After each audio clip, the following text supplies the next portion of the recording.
ان کو دکھی نہیں ہونے دیتے تھے، کیونکہ رسول اللہ صلی اللہ علیہ وسلم جانتے تھے کہ یہ کتنے دکھ سہے گا، کتنی تکلیفوں سے گزرے گا اور کتنے مصائب سہے گا۔ زمانے نے وہ گھڑیاں بھی دیکھیں کہ حضرت حذیفہ بن یمان رضی اللہ تعالیٰ عنہ فرماتے ہیں کہ میں حضور کی خدمت میں نماز مغرب کی ادائیگی کے لیے حاضر ہوا، اور میں نے یہ اجازت خاص طور پہ اپنی ماں سے اس شرط پہ لی تھی کہ امی آپ مجھے اجازت دیں، میں حضور کی خدمت میں حاضر ہوتا ہوں، مغرب کی نماز بھی ادا کروں گا اور پھر حضور سے عرض کروں گا حضور میرے لیے اور میری ماں کے لیے بخشش کی دعا کر دیجئے۔ ماں نے اس شرط پہ اجازت دے دی اور میں حضور کی خدمت میں آ گیا، نماز مغرب ادا کی، سلام پھرا تو میرے دل میں آرزو تھی میں حضور سے عرض کروں حضور میرے لیے اور میری ماں کے لیے مغفرت کی، بخشش کی دعا کر دیں، لیکن حضور عبادات میں، ذکر میں، نوافل میں ایسے مشغول ہوئے کہ میں آرزو رکھنے کے باوجود بھی عرض نہ کر سکا۔ خیر نماز عشاء کا وقت ہوا، اذان پکاری گئی، حضور مصلی پہ آئے، نماز پڑھی، سلام پھرا تو میرے دل میں پھر خیال آیا کہ ماں سے ایک نماز کی چھٹی لی تھی، نمازیں بھی 2 ہو گئیں، ماں نے جاتے پوچھنا ہے حضور سے میرے لیے اور اپنے لیے مغفرت کی، بخشش کی دعا کروائی تھی تو کیا جواب دوں گا؟ اور حضور اٹھے اور کاشانہ اقدس کی طرف چل دیے۔ اب میرے دل میں یہ خیال رہ کے آ رہا تھا کہ ماں کو کیا جواب دوں گا، میں تو حضور سے بخشش و مغفرت کی دعا کروا ہی نہیں سکا۔ جب حضور چل پڑے تو غیر ارادی طور پہ میں بھی حضور کے پیچھے چل پڑا، چلنے میں تھوڑی سی رفتار تیز ہو گئی جس سے قدموں کی آہٹ پیدا ہوئی، تو جب آواز پیدا ہوئی تو حضور نے رخ پھیرے بغیر فرمایا من ھذا، میرے پیچھے پیچھے کون آ رہا ہے؟ پھر خود ہی کہا حذیفہ تو نہیں؟ تو میرا دل دھڑک رہا تھا، قل تو نعم، میں نے کہا جی حضور میں حذیفہ ہوں۔ فرمایا ما حاجتوں کا غفر اللہ لکا ولأمک، کیا کام ہے؟ اللہ تجھے بھی بخش دے، تیری ماں کو بھی بخش دے۔ اب جو کام تھا وہ جنبش لب سے پہلے ہی ہو گیا، یہاں تو لفظوں کا سہارا بھی نہیں لینا پڑتا، وہ بند لبوں کی بولیاں بھی سنتے ہیں۔ اقبال بولا ہے فروغت صبح آثار و دہور، چشم تو بی نندائے ما فی الصدور، تیری نظر تو سینوں کے چھپے راز بھی دیکھتی ہے۔ تو کہا ما حاجتوں کا غفر اللہ لک ولأمک، اللہ تجھے بخش دے، تیری ماں کی بھی مغفرت کر دے، کیا کام ہے؟ اب جو کام تھا وہ تو ہو گیا، تو میرے حضور نے ارشاد فرمایا حذیفہ سنو، ابھی ایک فرشتہ آیا ہے جو اس سے قبل دھرتی پر پہلے کبھی نہیں آیا، آج پہلی مرتبہ اللہ سے اجازت لے کے 2 کام کرنے آیا ہے، ایک تو مجھے سلام کرنے آیا ہے اور دوسرا خوشخبری دینے آیا ہے کہ آپ کی بیٹی فاطمہ جنتی عورتوں کی سردار ہے اور حسن اور حسین جنتی جوانوں کے سردار۔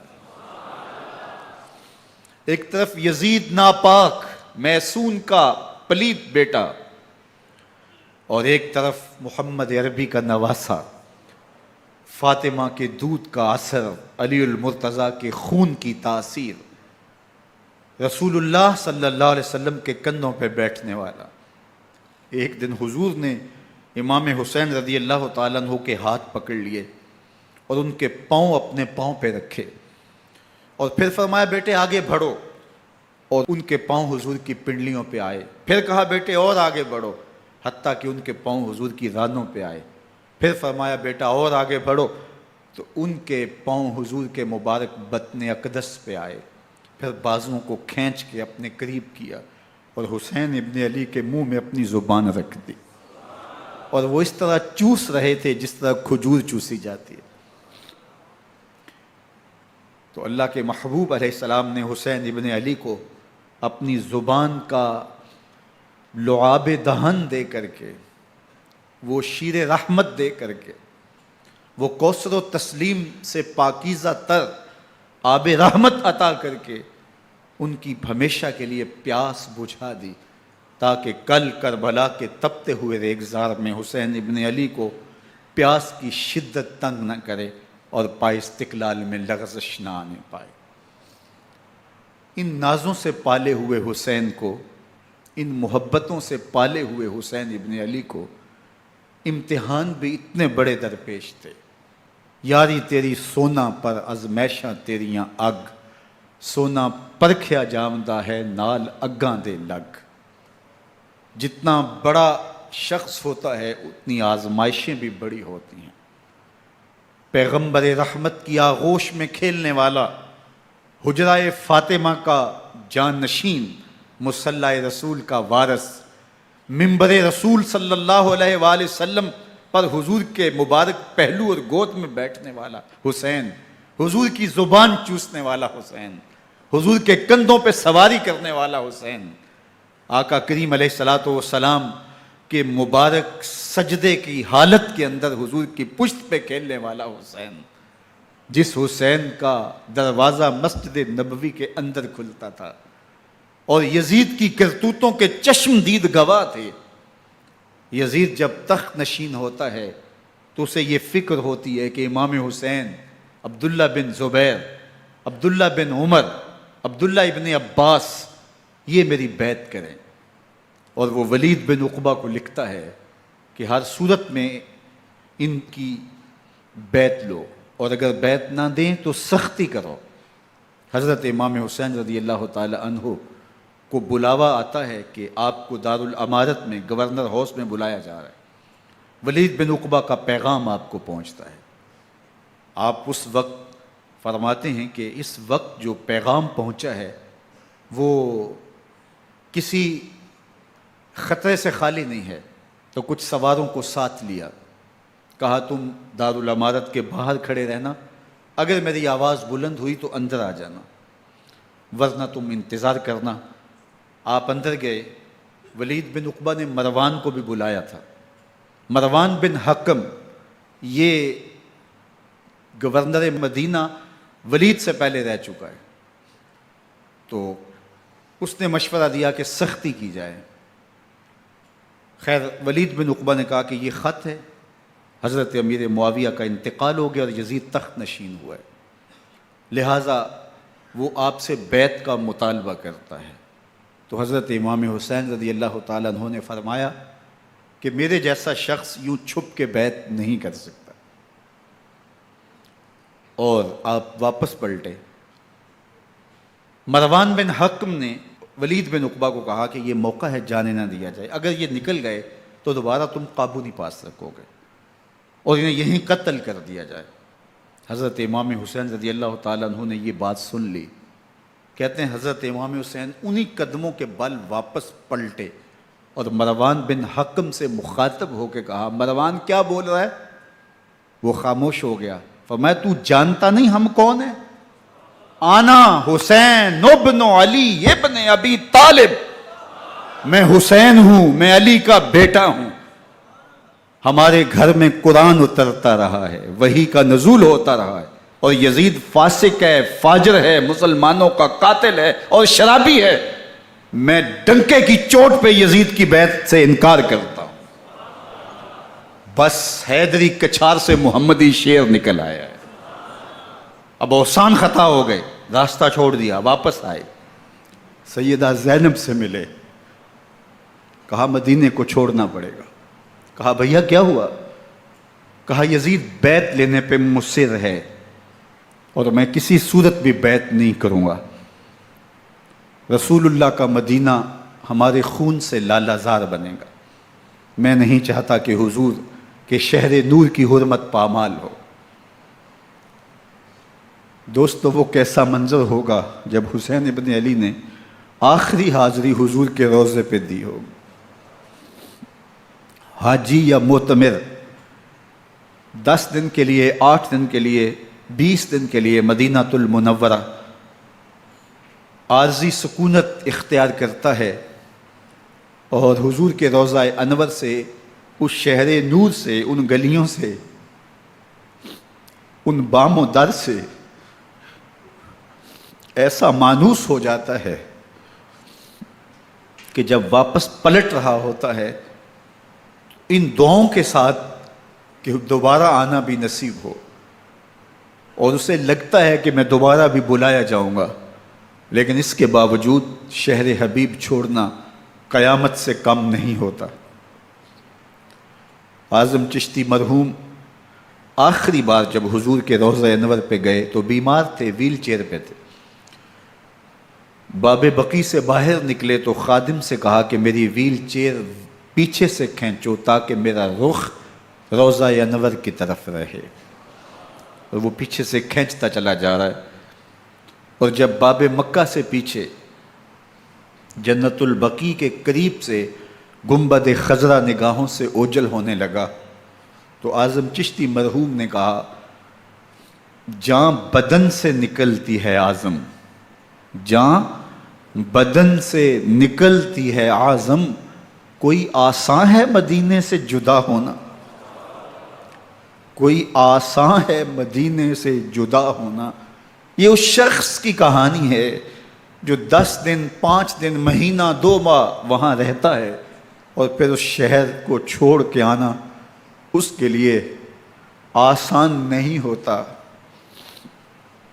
اور مجھے بتاؤ کہ حسین جو پیدا مدینے میں ہوا، جس کے گھر کا دروازہ مسجد نبوی کے اندر کھلتا تھا، جو مسجد نبوی کے اندر پرورش پا کے جوان ہوتا ہے اور مدینے کی گلیوں میں کھیلتا رہا، اس حسین ابن علی کے لیے مدینہ چھوڑنا، اور پھر وہ اس بات کا علم اور شعور رکھتے تھے کہ یہ آخری بار حضور کے در پہ حاضری ہے، دوبارہ اس شہر نور میں نہیں آ سکوں گا، تو کیا قیامت ہوگی اور کیا منظر ہوگا۔ محمد بن حنفیہ کے علاوہ خاندان نبوت کے جتنے لوگ تھے ان سب نے شہر مدینہ کو الوداع کہا، اور رات کے موقع میں مدینہ المنورہ کو، مسجد نبوی کو چھوڑ کر کے مکہ کی جانب عازم سفر ہوئے۔ 3 شعبان المعظم کو مکہ المکرمہ پہنچتے ہیں، ادھر کوفیوں کے خطوط آنے شروع ہو جاتے ہیں۔ حضرت امام حسین رضی اللہ تعالیٰ عنہ مسلم بن عقیل رضی اللہ تعالیٰ عنہ کو صورتحال معلوم کرنے کے لیے بھیج دیتے ہیں۔ 40,000 کوفی آپ کے ہاتھ پہ بیعت کر لیتے ہیں۔ ادھر 25 پیدل حج کرنے والے حضرت امام حسین 8 ذی الحج کو احرام باندھتے ہیں، لیکن آپ کو پتہ چلتا ہے کہ حاجیوں کے روپ میں قاتل چھپا دیے گئے، تو آپ اس احرام کو حج کی بجائے عمرے میں بدلتے ہیں اور کوفے کی جانب عازم سفر ہوتے ہیں۔ کائنات والو، ذرا سینے پہ ہاتھ رکھ کے دیکھو کہ یہ کتنا مشکل مرحلہ تھا۔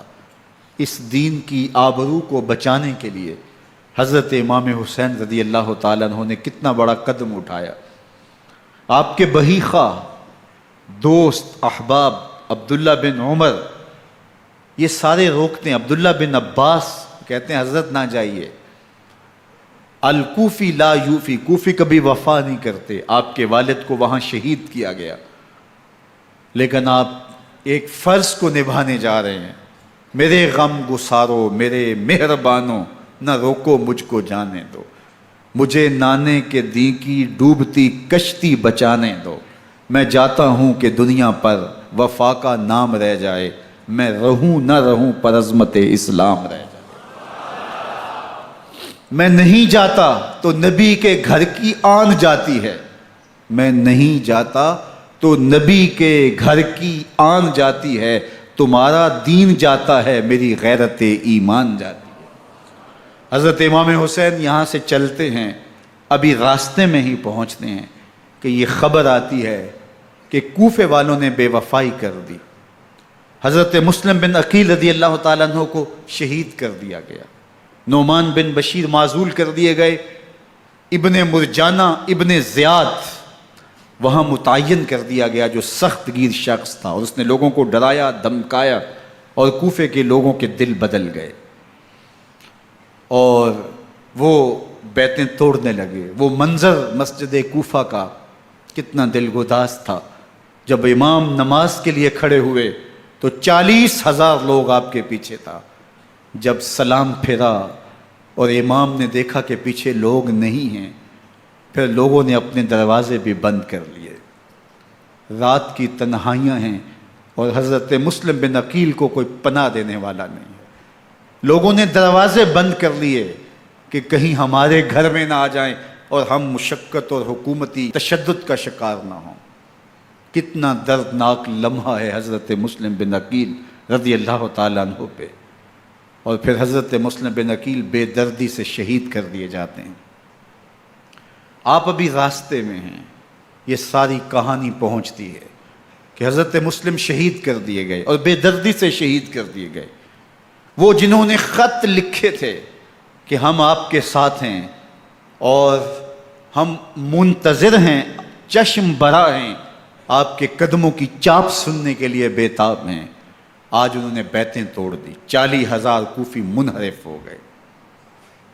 مسجد کوفہ کا وہ منظر کس قدر روح کو تڑپا دینے والا تھا۔ ہم پچھلے سال عصر اور مغرب کے درمیان جب کوفہ پہنچے تو سورج ڈوبنے کے قریب تھا۔ میں نے اپنی زندگی میں اتنا اداس موسم کہیں نہیں دیکھا جتنا اداس موسم کوفے میں دیکھا۔ ایسے لگتا تھا جس طرح کوفے کی آب و ہوا آج بھی شرمندہ ہے۔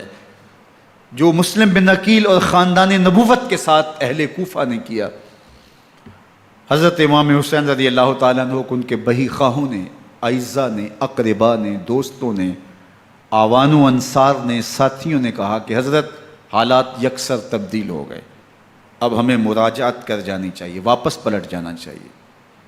تو حضرت امام حسین کافی سوچ بچار میں رہے۔ پھر اس کے بعد آپ نے فیصلہ کیا کہ ہم آگے بڑھیں گے۔ دوستوں نے کہا کہ حضرت اگر آپ آگے بڑھیں گے تو ہمیں لگتا ہے کہ وہ آپ کے ساتھ سلوک اچھا نہیں کریں گے اور آپ بچوں کے سامنے پیاس سے شہید کر دیے جائیں گے۔ تو حضرت امام حسین رضی اللہ تعالیٰ عنہ نے وہاں ایک خطبہ ارشاد فرمایا کہ لوگوں تم جو مجھے بتا رہے ہو مجھے اچھی طرح معلوم ہے، جو تم مجھے منظر پیش کر رہے ہو وہ میری نگاہوں میں ہے، اور جو کچھ ہونے والا ہے چشم تصور وہ منظر دیکھ رہی ہے۔ چونکہ حضرت امام حسین رضی اللہ تعالیٰ عنہ کی شہادت کی خبر حضرت امام حسین کے پیدا ہوتے ہی خاندان نبوت میں عام تھی۔ حضور علیہ الصلوۃ والسلام کو یہ بات جبریل امین نے آ کے بتائی تھی جب حسین ابن علی کے ساتھ حضور محبت کا اظہار کر رہے تھے، تو یہ جبریل امین نے آ کے کہا تھا حضور آپ کا یہ بیٹا ارض طف میں شہید کر دیا جائے گا، اور کربلا کی مٹی لا کے حضور کو دی اور ام سلمہ کو حضور نے عطا کر دی۔ حضرت ام سلمہ کہتی ہیں کہ ایک دن میں سوئی تو خواب دیکھا کہ حضور کے مبارک بال بکھرے ہوئے ہیں اور سخت پریشان ہیں، تو میں نے کہا کہ حضور آپ کی یہ کیا حالت ہے؟ وَبِيَدِهِ قَارُورَةٌ، اور حضور کے ہاتھ میں ایک شیشی ہے، فیہا دمن، جس کے اندر خون ہے۔ تو میں نے کہا حضور یہ کیا؟ فرمایا میں قتل گاہ حسین سے آ رہا ہوں اور یہ حسین ابن علی کا خون ہے۔ تو کہا 10 محرم کا دن تھا، دوپہر کا یہ منظر تھا، میں کیلولہ کر کے اٹھی، جب میں نے دیکھا تو وہ شیشی جس میں کربلا کی مٹی رکھی تھی وہ خون بن چکی تھی۔ تو یہ خبر پہلے دی گئی تھی، یہ بتا دیا گیا تھا۔ فرمایا میرے دوستو جو تم مجھے بتاتے ہو میں اس سے بے خبر نہیں ہوں، یہ سب کچھ ہونے والا ہے، لیکن اس کے باوجود میں کیوں جا رہا ہوں؟ تو آپ کا ایک تاریخ ساز جملہ ہے جو کربلا کے فلسفے کو ہمارے سامنے رکھتا ہے کہ یہ اتنا بڑا امتحان کیوں دیا۔ حضرت امام حسین رضی اللہ تعالیٰ عنہ نے فرمایا وَلَكُمْ فِي أُسْوَةٌ، میں اس لیے جا رہا ہوں قیامت تک ظلم، جبر اور ناانصافی کے خلاف کھڑے ہونے والوں کے لیے کوئی نمونہ تو ہو۔ میری زندگی قیامت تک ظلم، جبر اور استحصالی نظام کے خلاف کھڑے ہونے والوں کے لیے نمونہ ہے۔ تو حضرت امام حسین رضی اللہ تعالیٰ عنہ نے حق اور باطل کے درمیان ایک سرخ لکیر کھینچ دی اپنے خون سے۔ اب حق اور باطل کا امتیاز کرنا مشکل نہیں ہے، کوئی باطل پہ اڑا رہے تو الگ بات ہے، لیکن امتیاز کرنا مشکل نہیں ہے۔ حدود بالکل واضح کر دیں۔ اقبال نے یہاں کتنی خوبصورتی کے ساتھ اس مضمون کو نبھایا۔ سرخ رو عشق غیور از خون او، شوخی این مصرع از مضمون او، تا قیامت قطع استبداد کر، موج خون او چمن ایجاد کر۔ ایک جہاں آباد کر دیا، حق اور باطل کی راہیں اجال دی۔ اب لوگوں کو یزید کا چہرہ پہچاننے میں دیر نہیں لگتی۔ وقت کے ہر یزید کا چہرہ آسانی سے پہچانا جا سکتا ہے. یہ معرفت زمانے کو کروائی کس نے؟ حسین ابن علی نے کروائی رضی اللہ تعالی عنہ.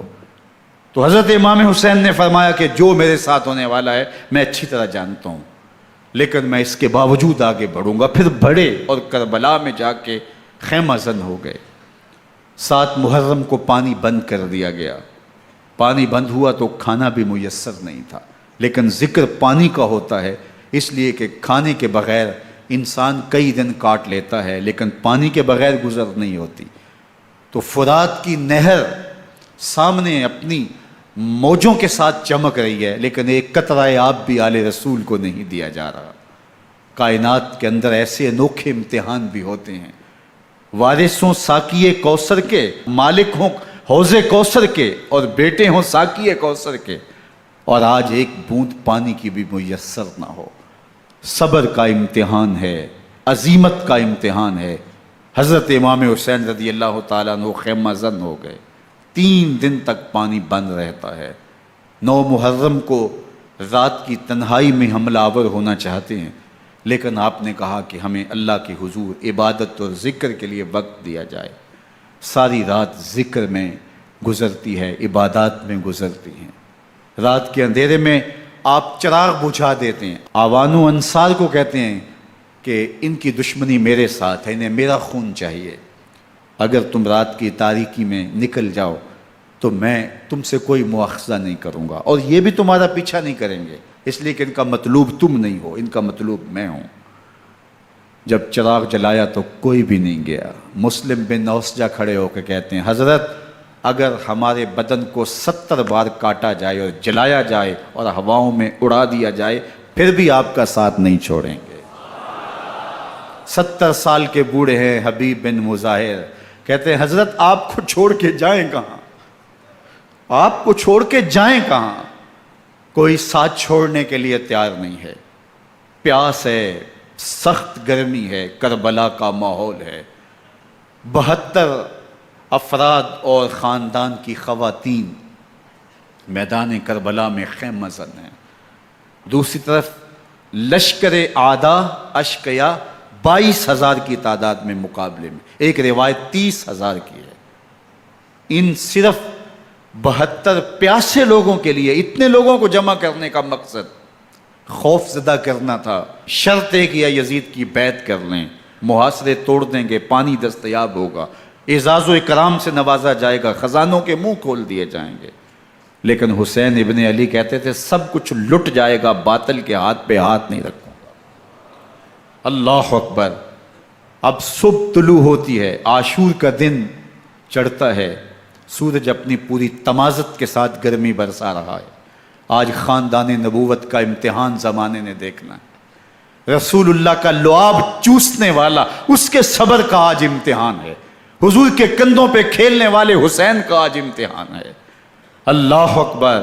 حسین ابن علی تمام حجت کرتے ہیں میں نے تمہارا کچھ نہیں بگاڑا، میں نے کسی کا خون نہیں کیا، میں نے کوئی زیادتی نہیں کی، تم کیوں میرے قتل کے در پہ ہو؟ تم جانتے نہیں میں کون ہوں؟ میں تمہارے نبی کا نواسا ہوں، رسول اللہ صلی اللہ علیہ وآلہ وسلم کے کندھوں پہ کھیلتا رہا ہوں، حضور کا لعاب چوستا رہا ہوں، اور میں بوسہ گاہ رسول صلی اللہ علیہ وآلہ وسلم ہوں. لیکن ان اشقیاء کے دل پر کوئی چیز اثر انداز نہیں ہوتی. ایک ہور ہے، اللہ اس کے دل میں نرمی ڈالتا ہے. پہلے تو امام حسین کو گھیر کے لے کر کے آتا ہے، لیکن بعد میں وہ قافلہ یزید سے قافلہ حسین کی طرف آ جاتا ہے. امام حسین فرماتے ہیں تو دنیا میں بھی ہو رہا ہے، آخرت میں بھی ہو رہا ہے، آزادی مل جاتی ہے. باقی 22,000 کا لشکر جرار امام حسین کے قتل کے در پائے ہے. پھر تاریخ نے خاندان نبوت کا وہ انوکھا امتحان دیکھا. حضرت امام حسین کے بچے بالخصوص خواتین پیاس کی شدت میں حلق خشک ہیں. حضرت سکینہ تڑپ کے اپنے باپ سے کہتی ہیں کہ مجھے 6 ماہ کے لیے اصغر کی پیاس نہیں دیکھی جا رہی.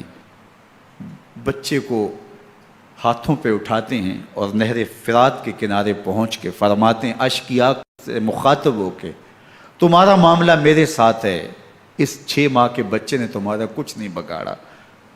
اور چلو بھر کے اس کا حلق سیراب کرنا چاہتے ہیں، ایک دو شاخہ تیر آتا ہے جو حضرت علی اصغر کے گلے کو چیر دیتا ہے۔ راوی لکھتے ہیں کہ وہ عام تیر نہیں تھا، جانوروں کو شکار کرنے کے لیے جو بڑے تیر ہوتے ہیں وہ دو شاخہ تیر تھا، وہ گردن کو کاٹ دیتا ہے، خون بہنے لگتا ہے، گردن لٹک جاتی ہے۔ حضرت امام حسین وہ بہتا ہوا خون اپنے چلو میں لیتے ہیں اور آسمان کی طرف اچھال کے کہتے ہیں مالک حسین کی یہ قربانی بھی قبول فرما۔ یہ تماشا لب بام نہیں ہے، بچہ بیمار ہو ڈاکٹر جواب دے دیں، ماں باپ کے ہاتھ پھول جاتے ہیں، زندگی کی سانسیں ابھی چل رہی ہوتی ہیں لیکن ڈاکٹر کہے کہ یہ میرے بس کا روگ نہیں ہے، کہیں اور لے جاؤ، تو زندگی کا لف و نشر غیر مرتب ہو جاتا ہے۔ میں سلام پیش نہ کروں حسین ابن علی کو، 6 ماہ کا علی اصغر ہاتھوں میں دم توڑتا ہے، گردن لٹک جاتی ہے، خون بہہ رہا ہے، اب خیموں کی طرف بڑھ رہے ہیں لیکن زبان پہ شکایت نہیں ہے، کہتے ہیں مالک حسین کی یہ قربانی قبول کر لے۔ اب خیموں کی طرف آنا، شہر بانو، ام رباب، سیدہ زینب، حضرت سکینہ سلام اللہ علیہا کا سامنا کوئی آسان کام نہیں تھا، لیکن حسین ابن علی آتے ہیں، شہزادے کو یہاں خیموں کے قریب رکھ کے کہتے ہیں کہ یہ حوض کوثر سے سیراب ہو گیا ہے۔ اللہ اکبر، کوہرام مچ جاتا ہے خیموں کے اندر، کیا منظر ہوگا اور ان کو کن الفاظ کے پیرائے میں ڈھال کر کے ان کیفیات کو بیان کیا جا سکتا ہے جو اہل بیت کے خیموں کے اندر علی اصغر کی شہادت کے بعد کا منظر رقم ہو رہا ہوگا۔ اللہ اکبر، ادھر اشکیا آوازیں دے رہے ہیں، مبارزت کے لیے پکار رہے ہیں۔ زمانے نے پھر وہ منظر بھی دیکھا کہ جوان بیٹے کو 18 سال کی کمائی حضرت امام حسین میدان عمل میں بھیج رہے ہیں، وہ علی اکبر جو حسین کا نور نظر ہے، آنکھوں کا قرار ہے، دل کی تسکین ہے۔ اور پھر حضرت علی اکبر جب گھوڑے کی زین سے فرش زمین پہ گرتے ہیں تو باپ کو آواز دیتے ہیں، اور حضرت امام حسین جو ہے وہ آگے جا کے بیٹے کی لاش اٹھاتے ہیں۔ اللہ اکبر، 18 سال کے بیٹے کی لاش کو کندھوں پہ اٹھا کے خیموں تک لاتے ہیں اور ہاتھ پھیلا کے کہتے ہیں مالک حسین کی یہ قربانی بھی قبول فرما۔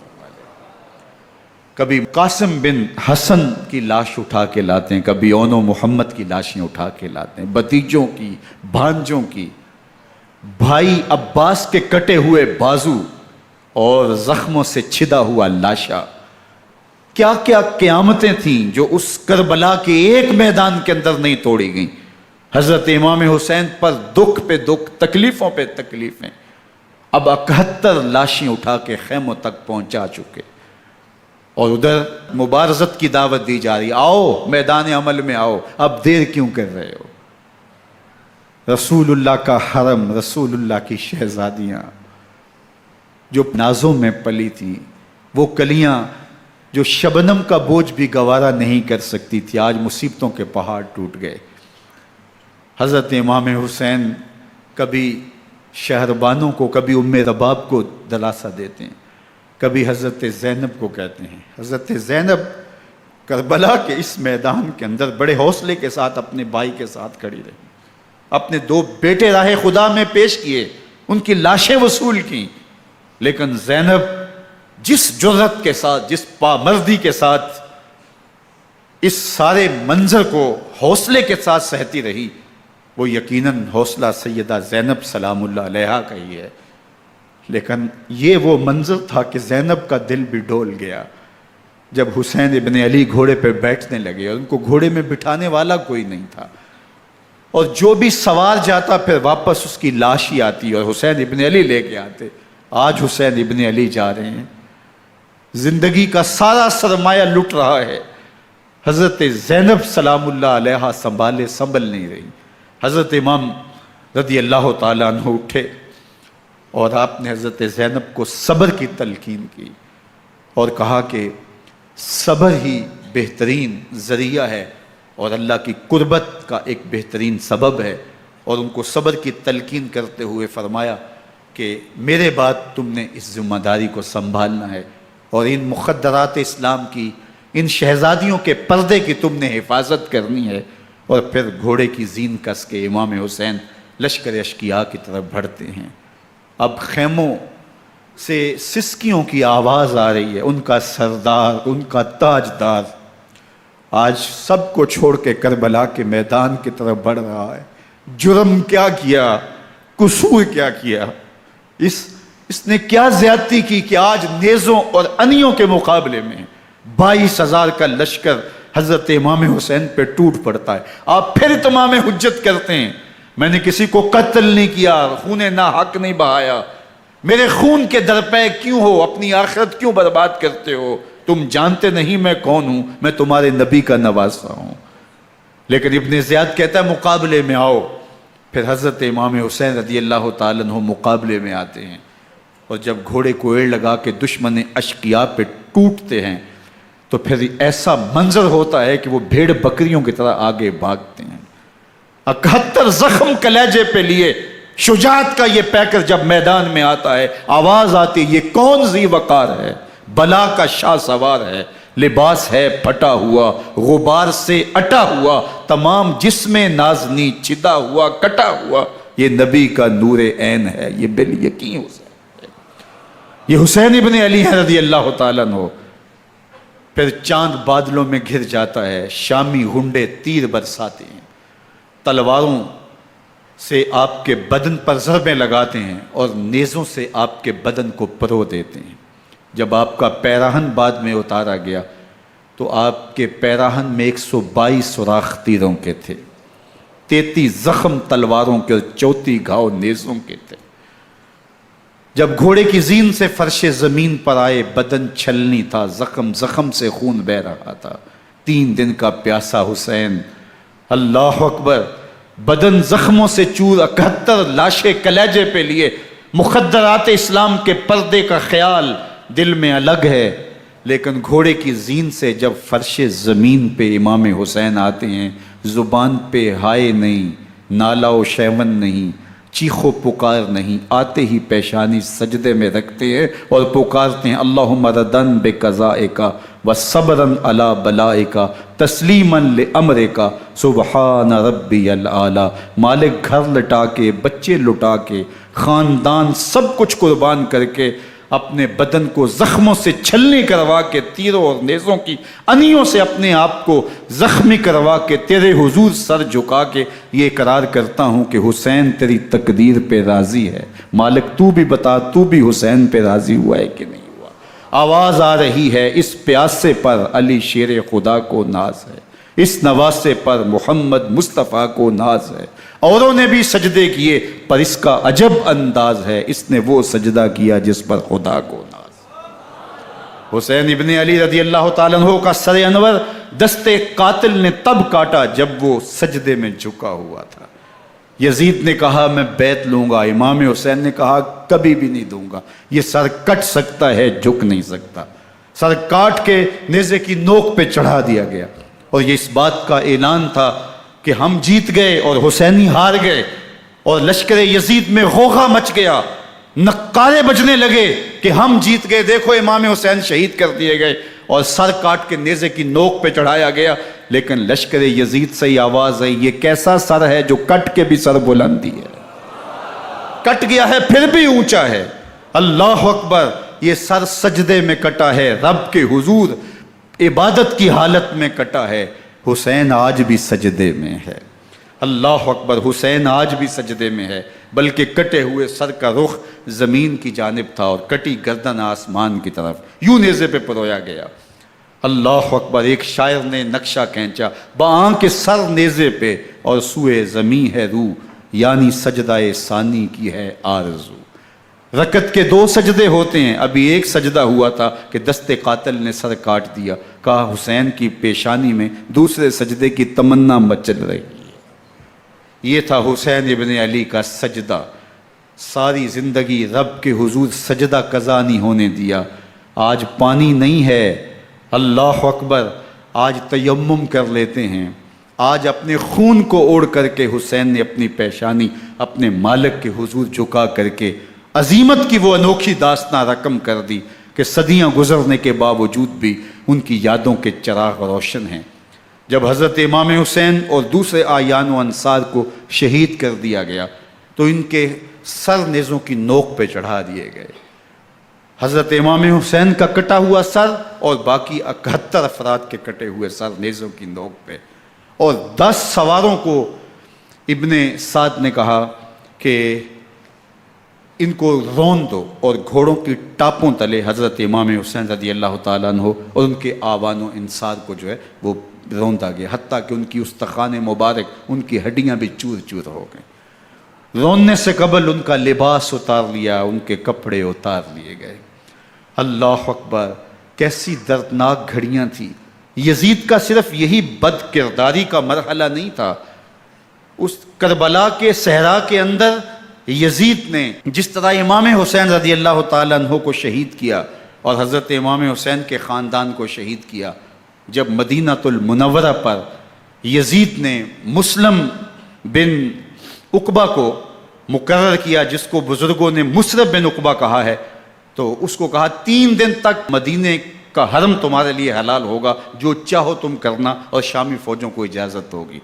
تو وہاں بھی انہوں نے 10,000 تابعین اور 700 صحابہ کو شہید کیا۔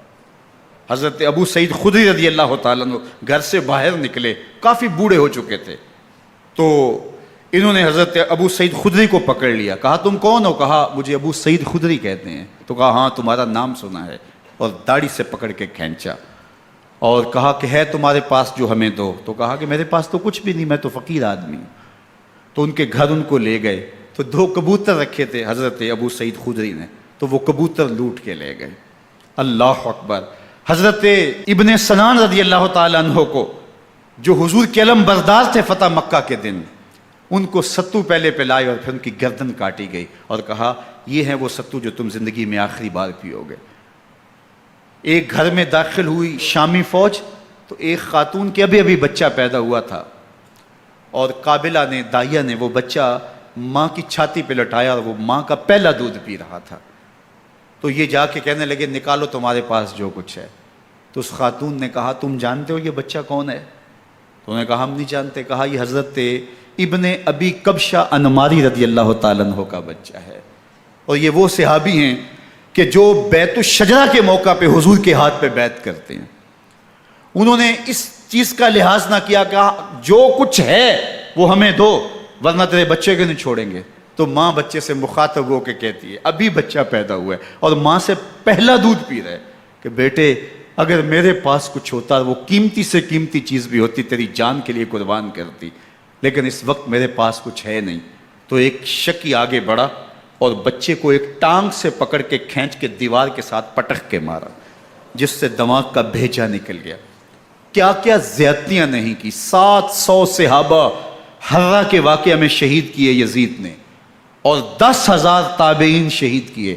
مسجد نبوی میں ممبر رسول کے ساتھ گھوڑے باندھے، اور وہ ممبر رسول اور مصلی رسول کے قریب لید کرتے رہے۔ حضرت سعید عبد المسیب فرماتے ہیں میں نابینا تھا اور حضور کے روضہ انور کے پاس بیٹھا تھا، اور یزید کے سپاہی آتے، جو بھی مسجد میں نظر آتا پکڑ کے لے جاتے، مجھے نابینا سمجھ کے چھوڑ دیتے، لیکن میں پریشان تھا کہ ظہر کا وقت ہوگا، عصر کا وقت ہوگا، مغرب عشاء کا وقت ہوگا، نہ اذان، نہ اقامت، نہ جماعت، تو کیسے مجھے پتہ چلے گا کہ نماز کا وقت ہو گیا، اور کیسی میری نمازوں کا کیا بنے گا؟ میں اس فکر میں بیٹھا تھا۔ لم ازل اسمع الاذان والاقامت من قبر رسول اللہ صلی اللہ علیہ وآلہ وسلم۔ فرماتے ہیں جب بھی پھر نماز کا وقت آیا، گنبد خضرا سے اذان کی بھی آواز آئی، اقامت کی بھی آواز آئی۔ 3 دن تک مسجد نبوی کے اندر گھوڑے بندے رہے، اور مدینہ کی حرمت پامال کی۔ مدینہ کے گھروں کے اندر یہ بدکماش داخل ہوئے، اور جو بدکاریاں انہوں نے کی، کلیجہ منہ کو آتا ہے۔ 1002 شیزائیں ان بدکاروں کی بدکاریوں کی وجہ سے کنواری حالت کے اندر حاملہ ہوئی۔ 3 دن تک مدینے کا حرم انہوں نے پامال کیا، اور پھر مکہ المکرمہ میں کعبہ اللہ پر گولے برسائے، اور کعبہ کا غلاف جل گیا۔ وہ تو یزید مر گیا، اور حضرت عبداللہ ابن زبیر رضی اللہ تعالیٰ عنہ نے اپنی خلافت کا اعلان کیا۔ یزید کے یہ کرتوت تھے، ادھر اہل مدینہ کو ستایا، ادھر اہل مکہ کو ستایا، اور رسول اللہ صلی اللہ علیہ وسلم کے خانوادے کی بے حرمتی اور توہین کی۔ نہ صرف انہیں قتل کیا گیا، ان کی لاشوں پہ گھوڑے دوڑائے۔ ابن سعد اور شمر جو ہے وہ خیموں میں داخل ہوا، اور مخدرات اسلام کی چادریں چھیننے کی کوشش کی، حضرت زینب سلام اللہ علیہ نے مخاطب ہو کے کہا ہمارے چہرے کے رکھوالے چلے گئے ہیں، ظالم تو خیال نہیں کرتا ہم رسول اللہ کی بیٹیاں ہیں۔ حضرت شہربانو، حضرت زین العابدین اور حضرت زینب سلام اللہ علیہ، ان تینوں کو ایک اونٹ پہ باندھا گیا اور باقی اونٹوں پہ باقی سادات کو، حضور کی شہزادیوں کو باندھا گیا، رسیوں میں جکڑا گیا اور اونٹوں پہ باندھ کر کے کوفے کی جانب آگے آگے شہیدوں کے سر چل رہے ہیں اور پیچھے یہ قافلہ چل رہا ہے۔ اور جب یہ قافلہ وہاں سے گزرا جہاں لاشیں پڑی تھیں، امام زین العابدین 14 سال کے تھے اور بیمار تھے اور ان کا حوصلہ نہ ہوا، وہاں غشی ان کے اوپر آنے لگی اور وہ منظر ابن کثیر نے، باقی لوگوں سب نے لکھا ہے کہ پھر جب ان کی یہ حالت ہوئی تو پھر سیدہ زینب سلام اللہ علیہ، جنہوں نے ابھی تک بڑے حوصلے کے ساتھ ساری مشکلات کا مقابلہ کیا تھا، اب ان کے بندھن ٹوٹ گئے اور آنکھوں سے آنسو بہنے لگے اور سیدہ زینب تھے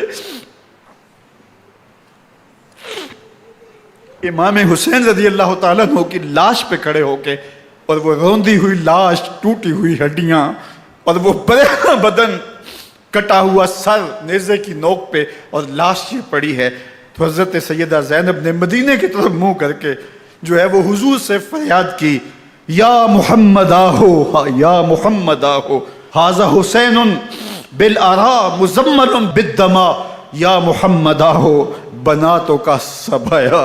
یا رسول اللہ، اے پیارے آقا، یا جد آہو، اے ہمارے نانا محترم، یہ دیکھیے آپ کا حسین پڑا ہوا ہے، بدن سے کپڑے اتار لیے گئے، خاک ہوائیں اڑا رہی ہیں اور اس کے اوپر چادر جو ہے وہ مٹی کی پڑ گئی ہے، حضور آپ کی اولاد کاٹ دی گئی، اور پھر کہا بناتوں کا سبایا، حضور دیکھیے آپ کی بیٹیوں کے ہاتھ باندھ دیے گئے ہیں، اونٹوں پہ کس دیا گیا ہے، سر شہیدہ آگے آگے چل رہے ہیں اور حضرت سیدنا امام حسین کا آگے آگے سر ہے۔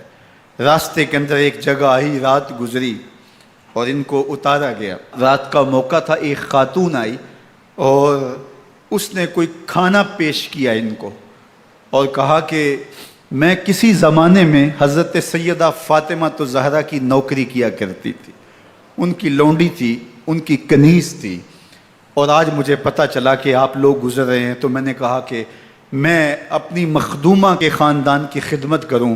اور پھر اس نے کہا کہ اس وقت سیدہ کی گود میں ایک 6-7 ماہ کی بچی تھی جس کو زینب کہا کرتے تھے، تو سیدہ زینب نے کہا کہ اماں اگر پہچانتی ہو تو وہ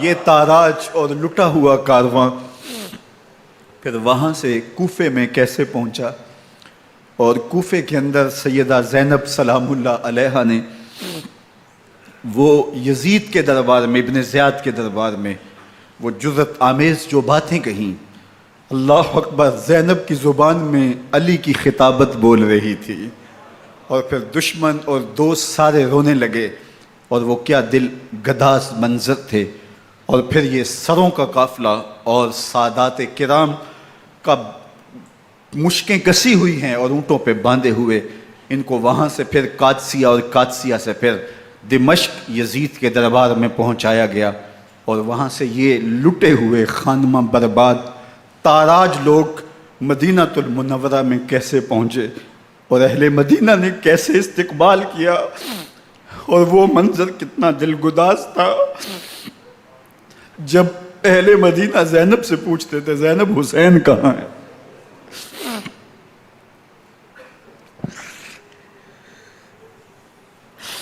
بے مروت بے وفا تیرا بھی کیا افسانہ ہے، جس نے اپنی ہی شمع کو گل کیا تو وہ پروانہ ہے۔ اپنے پیغمبر کے شہزادوں کو اور اپنے پیغمبر کی شہزادیوں کو جو دکھ اس امت نے دیے، یہ کائنات کی ایک انوکھی داستان ہے۔ اللہ ہمیں اسوہ شبیری پہ عمل کی توفیق عطا کرے اور ان کے نقوش پاک کی برکتیں دے، اہل بیت کی محبت ہماری روحوں میں جذب کر دے، اور جس عظیمت کے ساتھ، جس حوصلے کے ساتھ انہوں نے دکھوں کو جھیلا، جو دہکتی آگ کے شعلوں پہ سویا وہ حسین، جو جواں بیٹے کی میت پر نہ رویا وہ حسین، جس نے سب کچھ کھو کے کچھ نہ کھویا وہ حسین، مرتبہ اسلام کا جس نے دوبالا کر دیا، خون نے جس کے دو عالم میں اجالا کر دیا، جو کہ سوزے غم کو سانچے میں خوشی کے ڈھال کے، مسکرایا موت کی آنکھوں میں آنکھیں ڈال کے۔ اے حسین ابن علی تم پر سلام، نازش آل نبی تم پر سلام۔ ذرا میرے ساتھ یہ پڑھ لیجئے، اے حسین ابن علی تم پر سلام،